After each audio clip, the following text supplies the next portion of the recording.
In this video, we are going to demonstrate 3 different projects related to aerial survey system using UAV. For an aerial survey system, there are 3 basic elements. There are localization, navigation, and target tracking. In the first part of the video, we are going to explain how to achieve localization using pure computer vision technique and show you a very brief demo.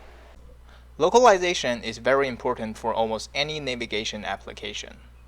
GPS is probably the most commonly used localization method. However, there are a few limitations while using GPS as the only localization method. For example, in indoor environments, GPS signal is usually unavailable. Also, GPS signals are updated at a lower frequency, which can be a huge problem in UAV applications. To compensate this problem brought by GPS receivers, robotic applications will adopt other sensors to achieve localization as well. While the example is using IMU, which refers to Inertial Measurement Unit.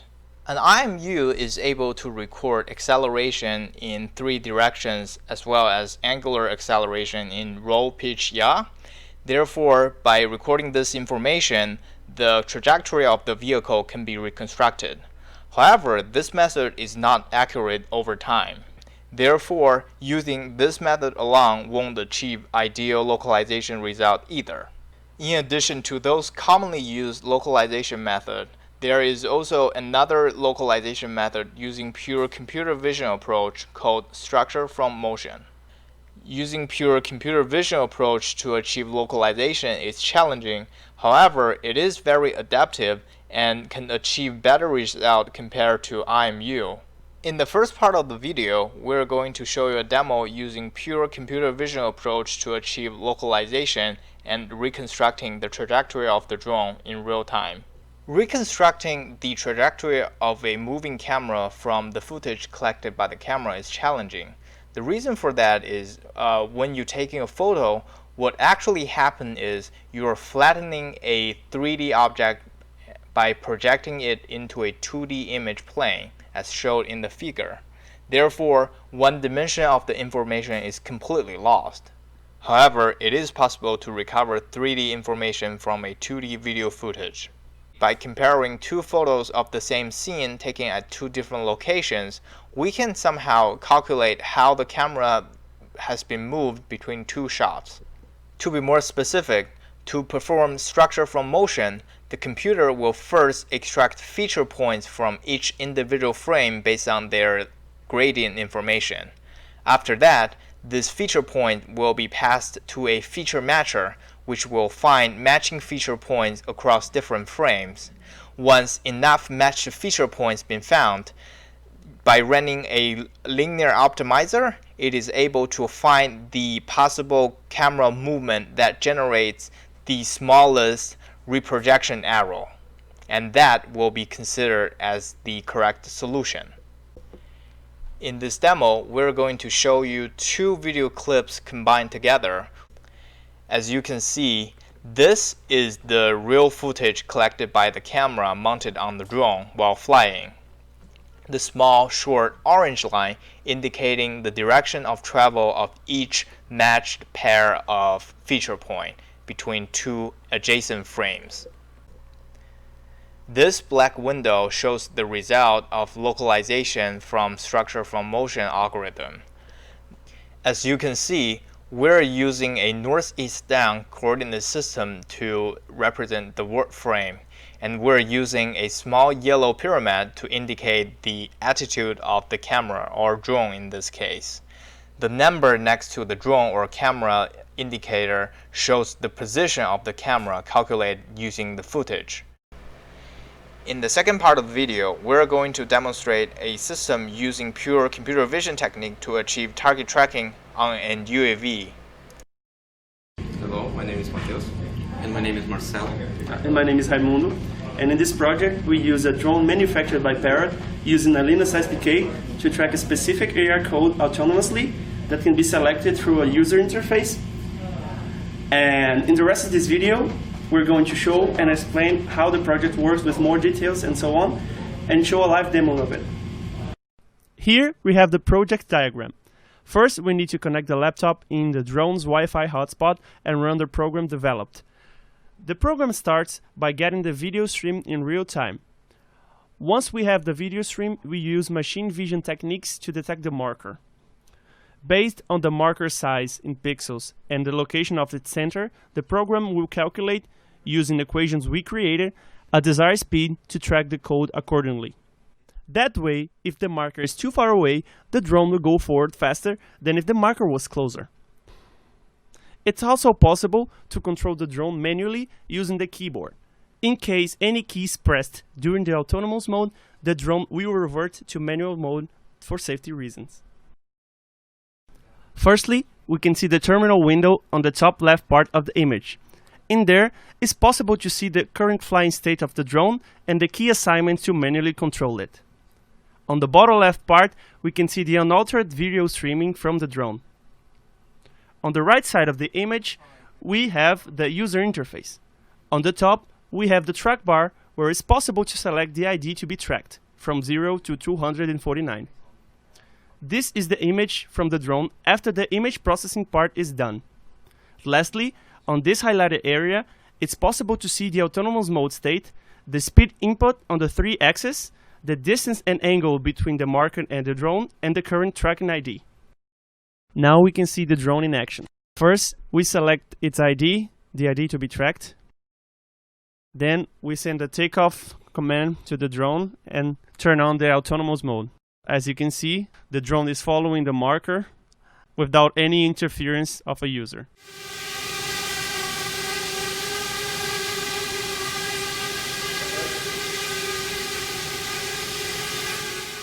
Now, as you can see, the drone loses the track of the marker because of the quality of the image and the bad illumination on that spot.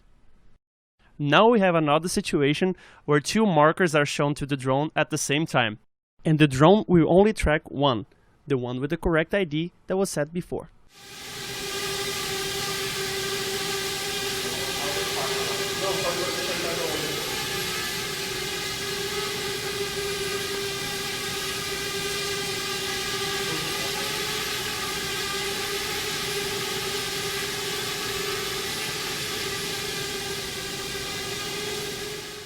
Now it's possible to see that the drone changes target because we changed the ID on the program.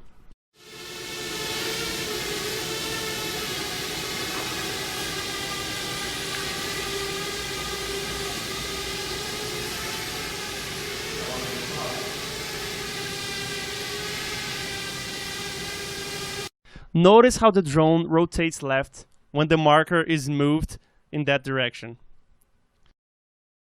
Now, as you can see, the drone changes altitude, trying to always maintain the center of the marker on the center of the image.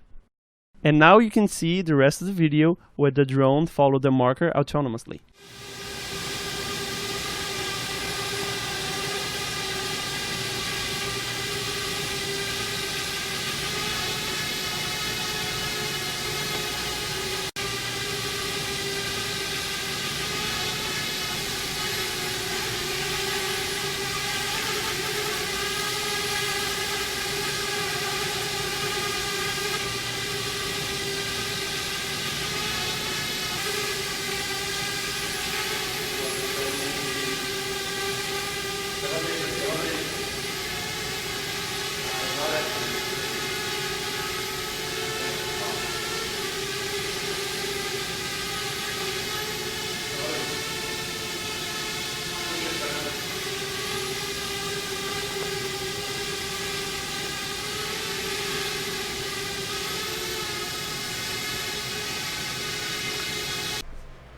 In the last part of the video, we're going to demo how to use Inertial Measurement Unit or IMU to achieve localization and navigation.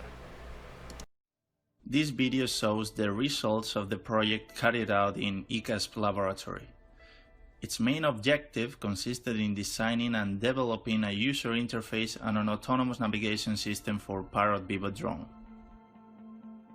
Here we have the interface, and as it can be noticed, it allows the user to establish a route for the drone and edit it by adding, dragging, and erasing as many path points as desired in an intuitive manner. In addition, the grid map scale can be changed moving the corresponding bar. Also, the user is able to choose between indoor and outdoor environment modes, which will modify the drone's maximum speed accordingly. Once these features have been set, it is possible to request the drone to perform an autonomous navigation and see the sensor readings in the display in real time. Another interface functionality allows the user to teleoperate the drone using the manual controller. There is another feature that provides the user information about the application. Now, let's take a look at the results obtained in the project. Here we can see the drone behavior when the manual navigation system is used. The drone responds rapidly to the commands as the user presses the interface buttons.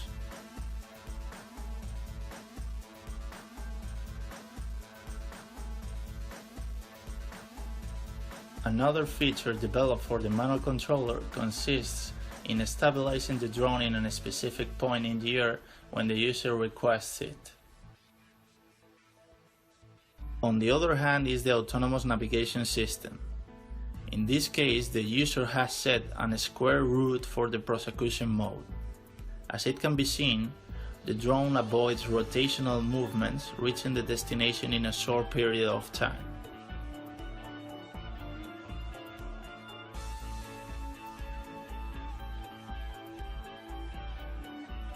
In contrast, the surveillance mode has been launched by the user in order to perform a rectangular path. In this case, the drone keeps its camera aiming the movement direction, so that is more suitable for surveillance activities.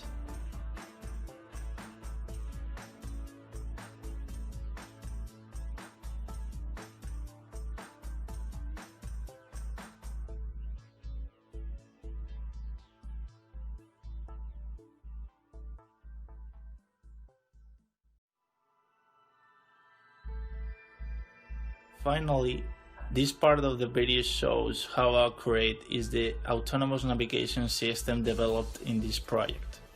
Particularly, this precision is enhanced by the corrections that the software is performing during the flight.